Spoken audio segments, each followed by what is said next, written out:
welcome to this first one. Is going to be Beefeater's build off. It's going to be invitational, the next one, so keep an eye out for that. And we've got some good stuff lined up, a few good builds. Anyway, here's one of me first. The subject for this one, the first one's Land Rovers, and one of them's the Range Rover Rescue I've gone with, that was a Corgi Juniors. And him buzzing about there, Farmer Giles in Land Rover. What's that about? Anyway, here we go. This is the first one of me builds, and it's a somewhat rather player one and beaten Corgi Juniors Range Rover Rescue. The stickers are missing off the door, so I made my own decals. Couple of lessons learned there, as we'll see later, but in the main a rather shabby beaten thing. And he'd had a bit of the chassis broken, which I got round later, but luckily, because it's a plastic base, I only used plastic modelling glue. And here we go with the first start off on it. We're drilling the base, and it's riveted in a couple of unusual little places there. I'm presuming so they could use the suspension. I don't know why they continued using that suspension for so long, because it was an awful brittle design. 9 times out of 10 when you're restoring them, they break, as did this one. So I used some plastic out. I didn't actually, I haven't actually shown it in video, I forgot to record it. But all it was some plastic card strips cut down to the appropriate length and width and glued over the top with Tamiya liquid thin Tamiya liquid poly. Extra thin it was I used, but it doesn't matter, I suppose, whichever liquid poly. And here I'm unclipping the base. There was already a crack in it, but as I say, these Husky, Corgi Juniors, etc. bases were exceptionally brittle.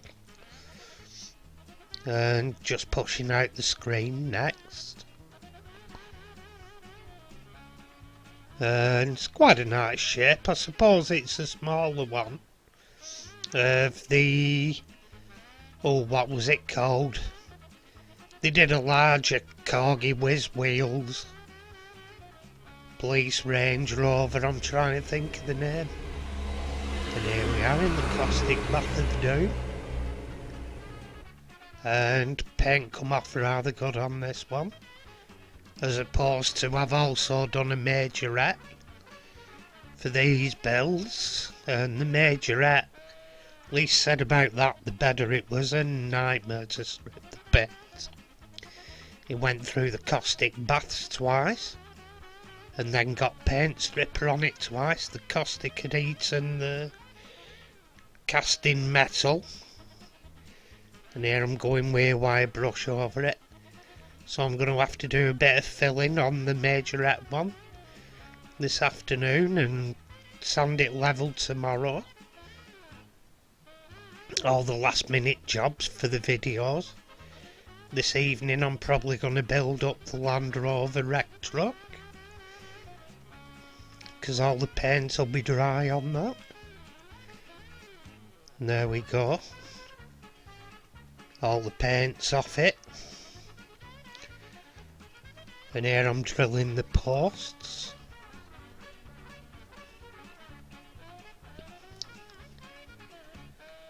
Just drilling them out in my hand rather than in vise. I still ended up exploding one of the posts anyway, which you'll see me remedy after.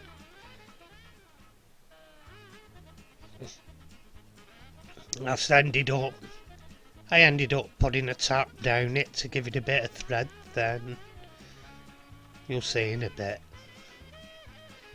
Here I'm tapping out the posts.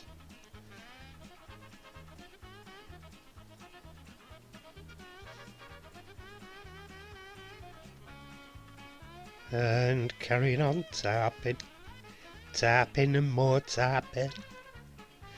And this was the one that was blown out, so I just did a little bit on it. So we'd add a few screw threads. And here the first screw I'm screwing in. Using my pen screwdriver. Got off my buddy for Christmas, it's been absolutely brilliant. Fantastic little gizmo we got us. And here I'm mixing some JB Weld, and I've put in a little bit of baking powder or whatever it is. It just gives it a bit more body.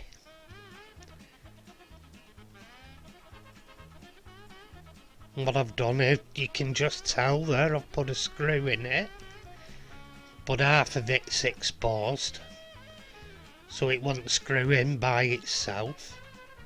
So what I'm doing now is moulding the JB Weld over the top of the screw, so it actually gets the threads on the JB Weld, and the JB Weld's being wrapped round the post.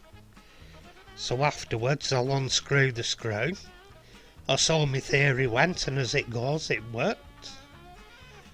When I unscrewed the screw, it left the threads in the JB Weld, and I was able to use it as a normal threaded post.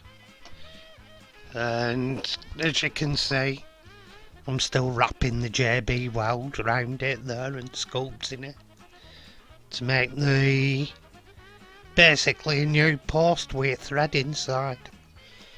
It had half the thread on it on one side. I've had to mould the JB Weld over it so it picks up the screw threads inside and hardens up into a threaded post basically. And here I'm priming it, giving it a quick squirt of the primer. And it looked quite good as it goes in the primer. I used enamel, which I'm not keen on using all the time. I prefer acrylics and cellulose. Enamel's far too slow drying really. It's very durable, but it's slow drying and slows your building time up. And here we are, it's going in its orange colour, as it was a rescue Range Rover. It's having its coating of orange. Corgi also made it available as a police one, and I dare say there may have been an ambulance, although I've not seen it if there is. I've just seen the police and the rescue one. So don't take me word, it may not have existed, but there we are, having its last coatings of the orange. And here I'm using my solid polish on the windows, just to give it a quick buff up. Nothing outstandingly dramatic.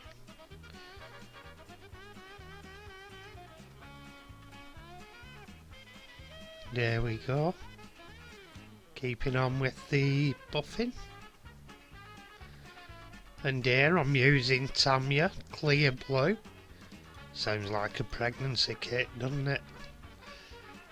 I'm using the clear blue, darling. No, anyway. I'm just putting the clear blue onto the beacons because it were much too pale. They tried getting away with doing the windscreens and beacons out of one coloured plastic,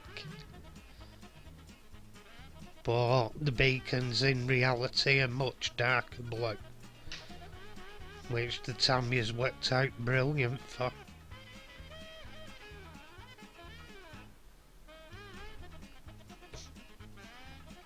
And I also sanded over the top with fine wet and dry to bring the shape back, because they were a bit out of shape with being scrolled along floor.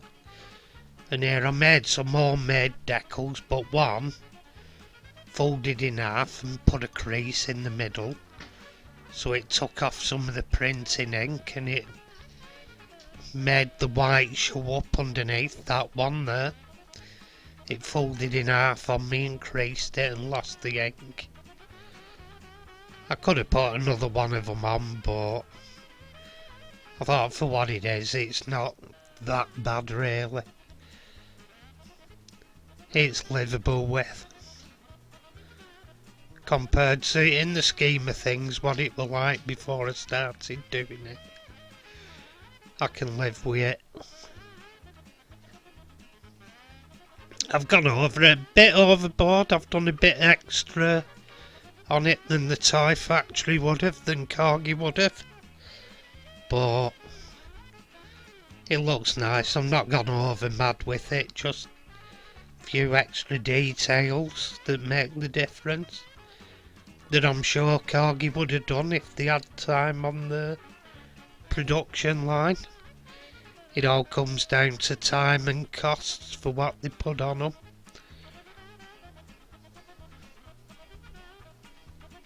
And there you are, look, so okie dokie, pretty much looks like the original. And there we go, we've got a drive-by. And a drive-by again, asking you to please subscribe. That would be brilliant. And here we have the point at where we started. A play-worn and beaten Corgi Junior's Range Rover. Quite battered. Probably about 70% paint remaining, at a rough guess. And he weren't in bad condition apart from the paint loss and the scratching on the top of the beacons, where he'd have been driven upside down by eager kids, I suppose. And as we fade out, we can see where I ended up. And there we go, I did the grille black and the bumpers black. Give the headlights a bit of silver and did the indicators. I kept the original wheels because they're only tiny on these Corgis. They're not big wheels. So I just went over them with oh, that bloody pen, Molotov pen. Be death of me remembering name of that. The beacons look a lot better. I did the rear tail lights and the rear bumper. And I did a dot of black on the petrol cap. I think it'd have been a petrol back then, it'd have been a V8. I'd have guessed that they used.